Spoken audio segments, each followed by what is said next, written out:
Robert Jones was born in 1947. In 1997, David Bowie is 50, but as most senior pop stars prefer to enjoy the revenue of their greatest hits, Bowie continues to redefine just what or who the pop star is. What better place than to give you a piece of Little England in the middle of New York City? It's a real find, isn't it?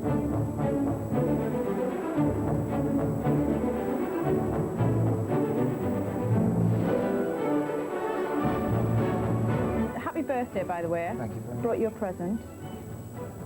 There you are. Oh, that's wonderful. Oh, a little Bill Burroughs.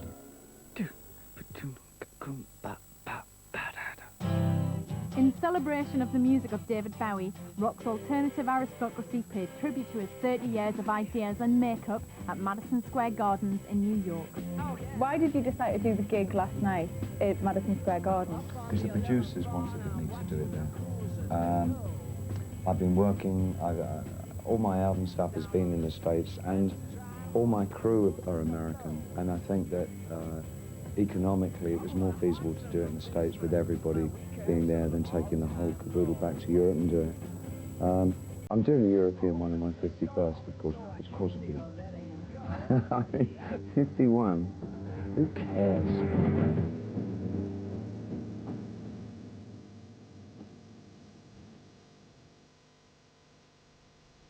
I want to talk about the gig last night. There was an incredible amount of ideas within the gig. Yeah. And going from your past to your present. Do you find it hard to live up to that past?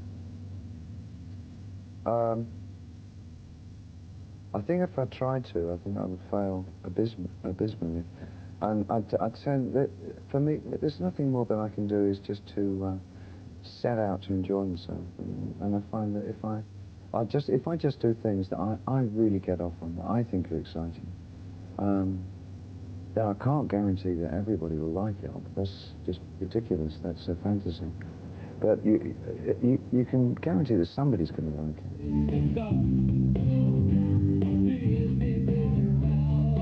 How did you first come to work with David Bowie?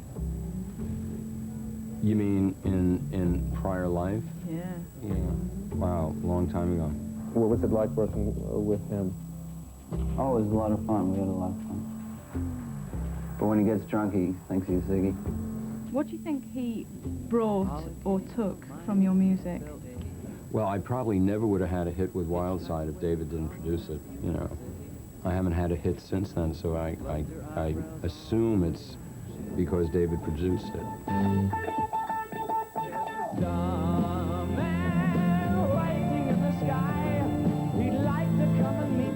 What was your favourite Bowie character? That would have to be Ziggy Stardust. I mean, Why? well, because that was the one that kind of started the whole thing off.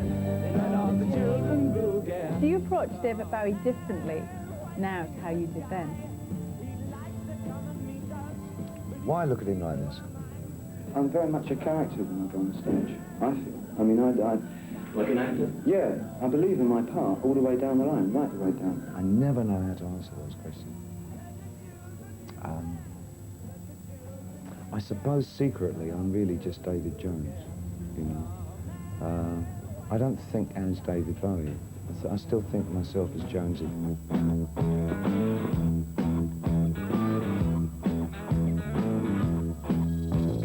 He's still good looking. He's still weird. He still sounds good. He's still, you know, he just doesn't seem like he's aged a bit.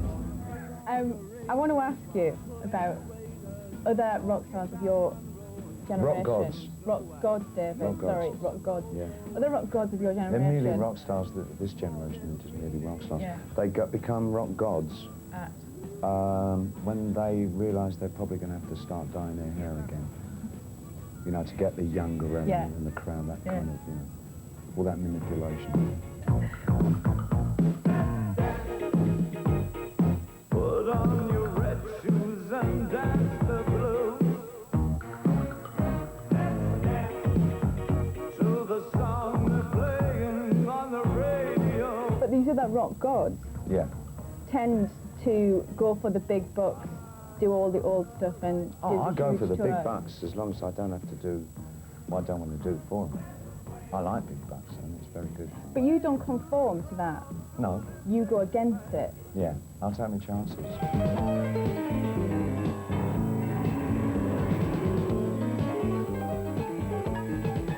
The two things I like about him is that he always does things that he wants to do. For whatever reason, it's always something that he's into, which is very rare. And he's also done so much, I mean, enough stuff that I think is so good that he sort of deserves a certain amount of, respect's the wrong word. You've got choices, and my choice is to just do the more difficult things because it's more interesting, not because it's necessarily more difficult, but I know the outcome of the other things. My feeling always has been that the very act of being alive is such an experiment. For all of us, it's a first-time affair. You can't make predictions on the future. You can't. The only thing that you can substantially have a moment of truth about is that it ends at some time, and I think anything in between is almost up for grabs.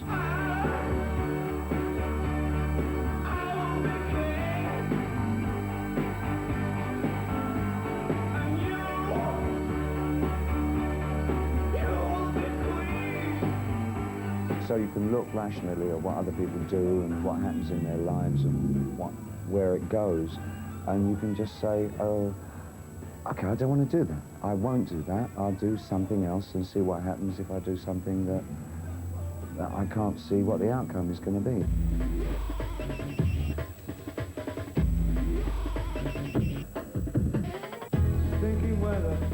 Bowie's birthday concert expressed this sense of experimentation with a mix of his greatest hits and songs from his 21st studio album, Earthling, released next month. Hello, want a cup of coffee? In 30 years, Bowie has continued to explore music and has helped and produced artists as varied as Luther Vandross to Iggy Pop. But Bowie's new interests are Placebo, one band that can bring any boy to their knees.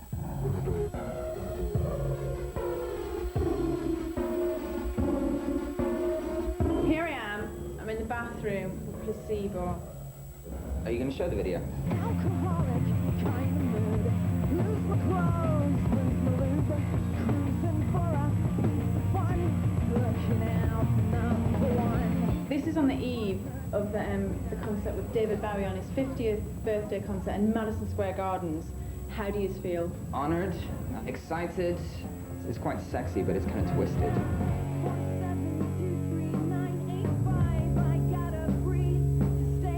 Why do you think he relates to your music so much?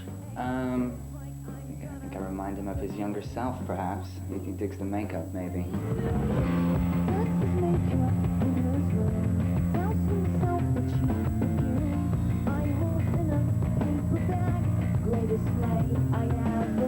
What is that boy like? I don't think I can explain it because it won't get shown on telly. Cool. If I Just tone it down a bit, it'll be fine. it's kind of about being off your head and feeling frisky.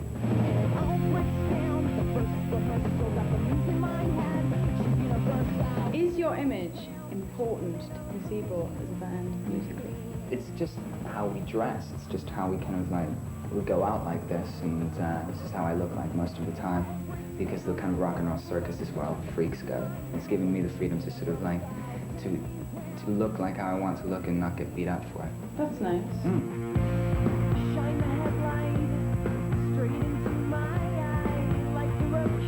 So lads, right, he's 50.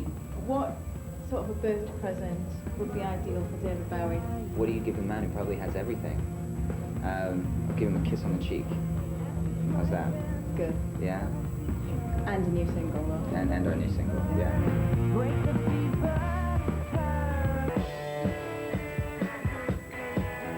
From rebel to fame, Bowie has capitalised on his talent for spotting the commercial, but it's his passion to feast on the alternative, to keep reinventing and experimenting, that has brought him to the point of hero worship. We spoke to everyone yesterday and interviewed everyone yesterday, and they're all huge fans and awe of you.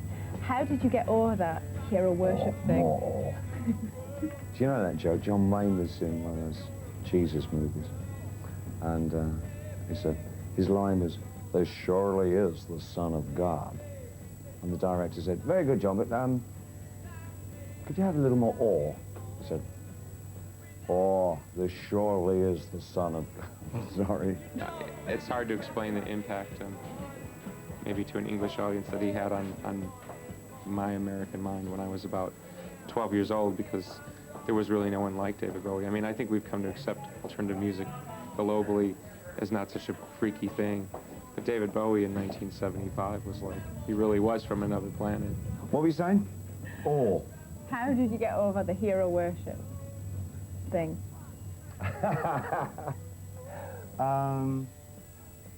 They're all such cool people that I didn't get that vibe at all. I mean, they were just great people. They're friendly and cooperative, and the rehearsals went so smoothly.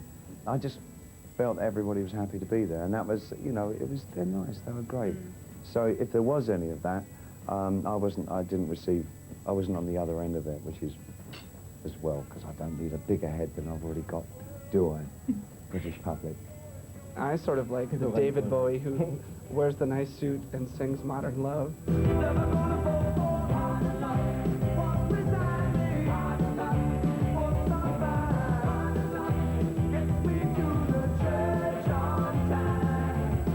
Do you still feel British?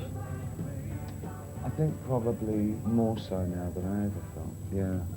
But I hope it's not jingoistic and flag waving in quite that way. I mean, I feel very family when I see such great things happening to the arts in Britain, or everything in Britain. I mean, there's nothing that we can't do. Little wonder then, little wonder, you little wonder, you. You've described yourself as a bit of a cultural magpie in the past. Yeah. Is that where you think the thing with drum and bass came from? With what? Drum and bass.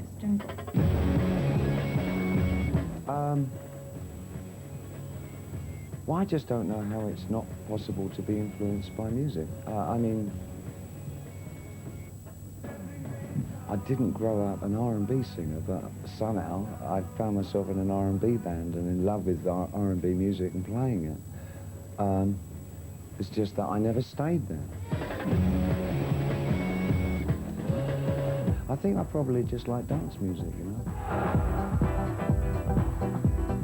I suppose I should broaden it out. I mean, I don't think dance is adequate anymore. It's a bit like, it's got to that stage that visual art has got to, where art no longer describes, it's not a good enough definition for what visual artists do. And I think that's happened to dance now. I don't think the word dance means anything.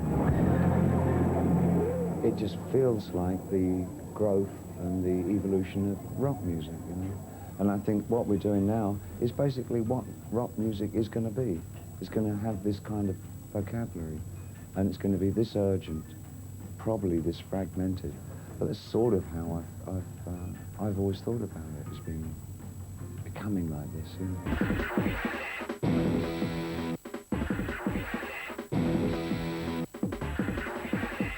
You do seem to radically experiment with your music all the time.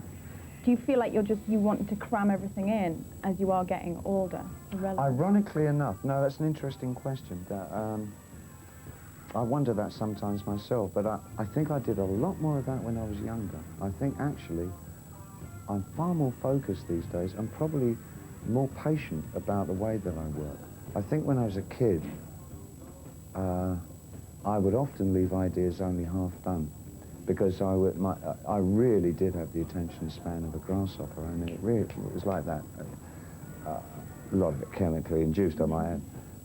But it would only last for a month or two, and I'll be onto something else. Not only is it the last show of the tour, but it's the last show that we'll ever do. Thank you.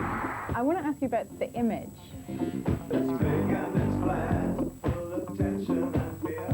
I bought my first David Bowie album. I never even heard of him. I just bought it because of the way he looked, so, which is very rock and roll. The image was always completely immaterial to me. It's pretty obvious. I wasn't one of the people that tried to look like him or dress like him or anything. The image Yes. we saw a lot of the Ziggy images yesterday on the big screen. You saw one. You were very gorgeous at that time. No, you weren't. But you're still really good looking. Is looking sharp something that's always been important to you? I like the clothes. I'm very British like that, you know. Get two Englishmen together and the first thing they talk about is their trousers. Oh, they're nice strides. Where'd you get them? Oh, they're great shoes. Paul Smith. It's true. It's true. The British are like, they're such dandies, you know.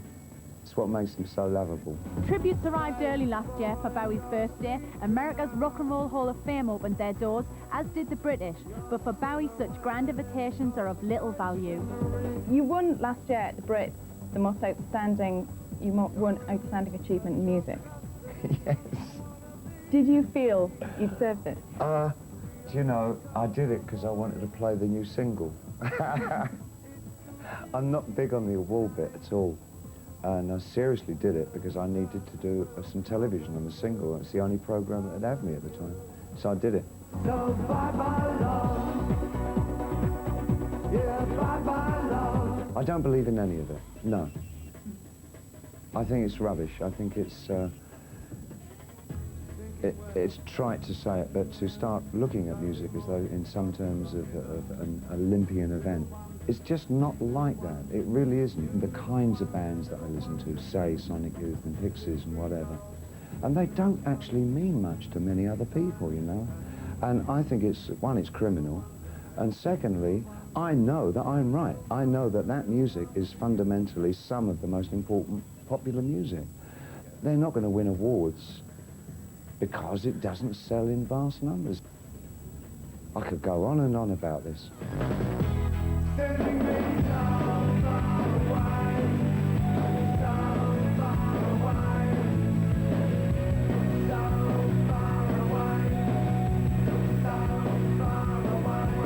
You've done the artist thing and writer. You've done the artist gag. Artist.